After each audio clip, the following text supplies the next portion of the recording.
Burkina Faso, les produits forestiers non liés PFNL sont confrontés à diverses difficultés. Parmi ces difficultés, on cite la faible visibilité, la faible disponibilité auprès des consommateurs, le faible réseautage des acteurs de la chaîne ou encore la mauvaise présentation des produits finaux. C'est pour y faire face que le programme PFNL2 du ministère en charge de l'environnement, opérationnalisé par l'ONG 3Aid, a mis l'accent sur la participation aux foires d'exposition. Les foires permettent donc aux acteurs d'apprendre les uns des autres. D'abord, comment présenter les produits, comment se faire découvrir. Il faut des cartes de visite, il faut des emballages attirants, il faut également des étiquettes, ces choses que beaucoup d'acteurs ne connaissaient pas. Voilà. Donc actuellement, à travers les foires, on sent que les acteurs ont amélioré la présentation de leurs produits et même la qualité des produits. Les foires sont de véritables tremplins pour la promotion des produits forestiers non ligneux, des occasions de réseautage et d'échange d'expériences entre actrices. Grâce à ces foires-là, les femmes arrivent à se faire connaître, à faire connaître leurs produits, à créer un réseau entre elles pour pouvoir mieux vendre leurs produits et également à se donner des conseils sur les techniques de production, également se sensibiliser en termes d'hygiène de production. Depuis 2021, le programme PFNL3 a accompagné des acteurs et actrices à la participation de 36 événements commerciaux, communaux, régionaux, nationaux et internationaux. Après l'identification de l'événement, les exposantes et exposants sont ciblés par la Direction générale de l'économie verte et du changement climatique, mais également 3Aid et ses partenaires opérationnels. Les foires sont de véritables opportunités d'affaires pour les actrices qui s'en réjouissent.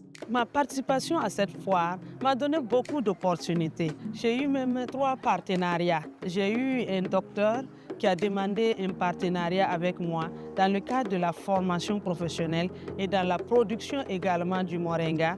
Il dit qu'il aimerait vraiment qu'on puisse collaborer afin de pouvoir donner les fruits de sa production pour que sa face puisse se transformer. J'ai également eu une dame de Bobo qui est venue prendre les produits et demander à signer un partenariat, un contrat avec sa face, de sorte qu'elle soit une représentatrice au niveau de Bobo également. J'ai eu aussi des femmes qui sont venues demander également des formations avec moi.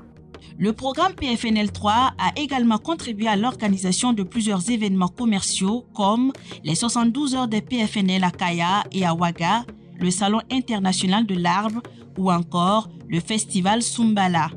Je bénéficie des conseils de vos experts, surtout en matière de communication. Nous avons également l'appui en termes d'organisation pratique sur le terrain parce que dès que nous commençons à installer les stands, j'ai l'équipe de 3Aid avec moi jusqu'à la démobilisation des stands. Donc, ils sont là du début jusqu'à la fin, les conseils, les ajustements, ils sont là et pour ça, vraiment, je suis très contente. Et l'accompagnement financier, c'est depuis la première édition, 3Aid toujours contribue financièrement. La mise en œuvre du programme PFNL3 a pris fin le 31 décembre 2024. Un regard sur les chiffres montre une satisfaction en termes d'impact sur le revenu des acteurs et actrices. 178 coopératives ont été touchées, impactées à travers le pays. Cela a permis de nouer 512 contrats d'affaires. Cela a permis notamment aux différents acteurs de pouvoir livrer près de 183 tonnes de produits forestiers non ligneux et transformés sur 1247 commandes.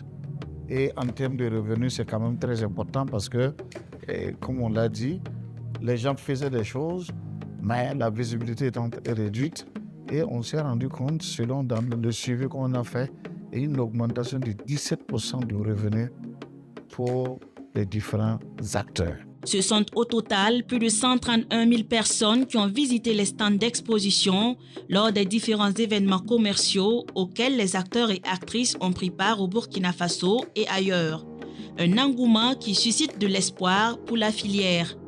Malgré la fin du projet, parce que le projet arrive à son terme, mais la version de PFNL n'est pas arrivée à leur terme. Au contraire, ça va de plus belle parce que la visibilité est faite, les acteurs sont en contact, et c'est sûr que ça va se diversifier. En effet, au fil des participations, les acteurs et actrices ont acquis des compétences en présentation et en vente. Ils ont appris à mieux mettre en valeur leurs produits, à engager efficacement les clients et à négocier avec les acheteurs potentiels. Cela a permis de tisser, de nouer des réseaux et de négocier des partenariats pour le développement de leur business.